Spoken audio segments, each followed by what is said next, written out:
Of course, Democrats are against redistricting. They'll end up losing seats. God bless this man. Chair calls Chaplain Rich Stoglin. Shall you register to testify on behalf of yourself on the revised congressional redistricting plan? Is that correct, sir?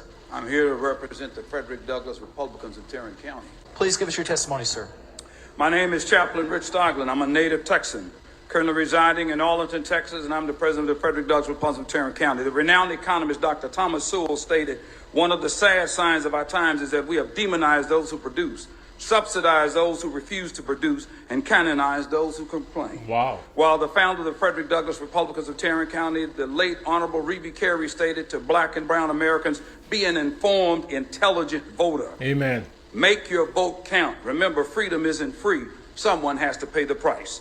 Historically, Texas has elected 40 Democrats, 1 independent, 1 unionist, and 6 Republican governors. We must read and evaluate the prosperity of our great state under each party. On 4 through 6, 1867 in Houston, Texas, the Republican Party of Texas was created by 150 colored men and 20 white men.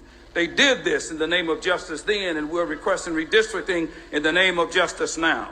I echo their clarion call to have Republican leadership in the great state of Texas. As a black American, Afghanistan veteran, a retired department head of the U.S. Department of Justice, I strongly support the Republican redistricting. I do not want, nor does the great state of Texas or this magnificent nation deserve to continue.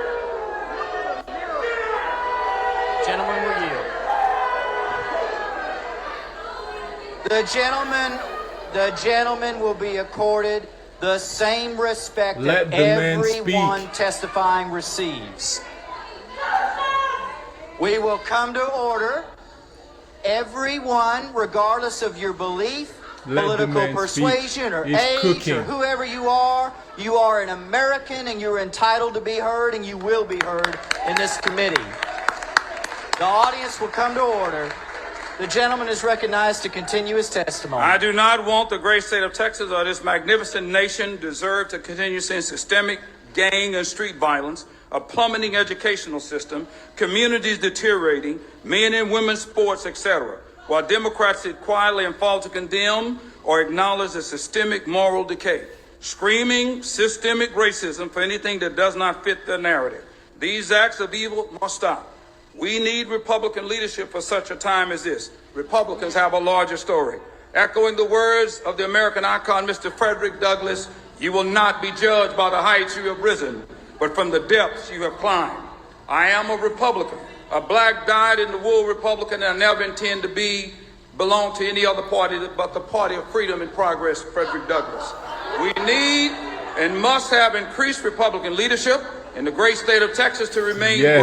As president of the Frederick Douglass Republicans of Tarrant County, I stand behind this statement. Simplified. Thank you for your testimony. Amen. Any questions for me? Members, any questions for this witness? And Mr. Chairman, Yield. Hey, Please stop doing this is America. We hear from everyone, whether we agree with them or not.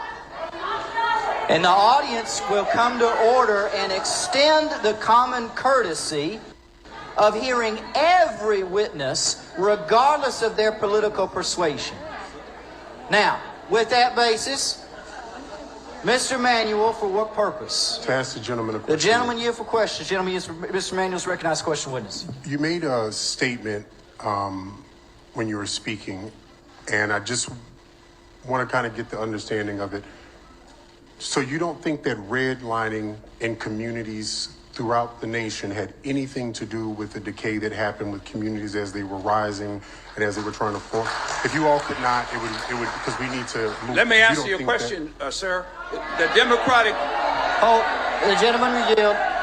The Democratic Party created that redlining. Gentlemen yield for one moment. Just so it's clear, questions only come from the dais. It's just in order for this process. So if the gentleman would be happy to answer Mr. Manuel's question, Sure. continue. The Democratic Party created the redlining just like they created the Jim Crow laws, the hanging, all that was the Democratic Party, sir. Okay, And then so people talked about no, sir. the That's litany. not what I asked you. I asked you, did you think that that redlining had anything to do with that, and also you're I think being, redlining, yes, sir, to answer your question, has something and to you're do also with it. being just a little disingenuous because the parties had two different platforms at that time than where No, we are no, sir. today. It was a Here very come the different party party. switch. It was a very different platform. It never switched. I can hardly hear what you. I know if you all would, I know some people are excited, but we really can't get to the No, answers. no, sir, we can't. I cannot hear you. I'm sorry. What I'm saying is you were being a little disingenuous because at that time the party had two different platforms. What time, what sir? they Which are part? today. What time? What The timeline? party are you that you're talking about when it came to redlining, whenever people say Republicans, I don't care if you're Republican, Democrat, or Independent, I'm a Democrat. The point of it is, as someone who loves and adores history, the party So do had I. two different platforms. So do it I. wasn't the And I'm a same historian. platform. Wait 1 second. The parties had two different platforms. So you're being a little disingenuous to people when you try to say that it's Democrats. Yes, it was Southern Democrats with a very different platform than what Democrats currently have today. Because in 1965, there was not an LGBTQ movement, and neither Republican nor Democrat had it. That doesn't mean that it's the same party. So we can't say that because they also had Dixiecrats, you had other Democrats, you had black Republicans. Yes, but it was a very different time. So I think it's best that we don't conflate that. May I? No, you can't ask questions. I asked the question. I'm You going to answered answer it you. for me, so thank you so much. No, sir. Mr. Chair, I'm trying to answer your question because what you said was not factually true. You answered the question. I asked you about redlining. You agreed with that, and I appreciate The gentleman you. may respond to the question, but Thank you. the questions. But in all fair, I'm trying to have a conversation, but I cannot hardly hear you. Ladies, in the gentleman, you for a moment. Gentlemen, you for a moment. Just, it's important to remain a little quiet so they can hear, right? We want them to both be able to hear each other so that they can ask a question and answer. If the gentleman will gladly answer Mr. Manuel's questions, but questions cannot be asked from the front mic, just so it's clear. Thank you, Mr. The gentleman's recognized to answer the question. Thank you, Mr. Chairman. In 1965, which you're talking about, which the Voting Rights Act was passed, it was signed by Lyndon B. Johnson, but it was voted primarily by Republicans in 1965. That's a fact. That's documented. Members, any other questions for the witness? Okay. Thank you for your testimony. The gentleman is excused. Wow, okay. So just in case you didn't know, the reason we're having this hearing here in Texas is because, well, we already know Texas is a red state, but the Texas House of Republicans recently unveiled a new congressional map that looks to pick up 5 GOP seats, as you can see here from this Texas Tribune report. 5 GOP seats. So of course Democrats are all scared and crying like little babies. They're about to lose some seats. You let me know what you think about this in the comment section. God bless you and your family, and God bless this courageous man. Catch you on the next one. Texas need to stay red forever.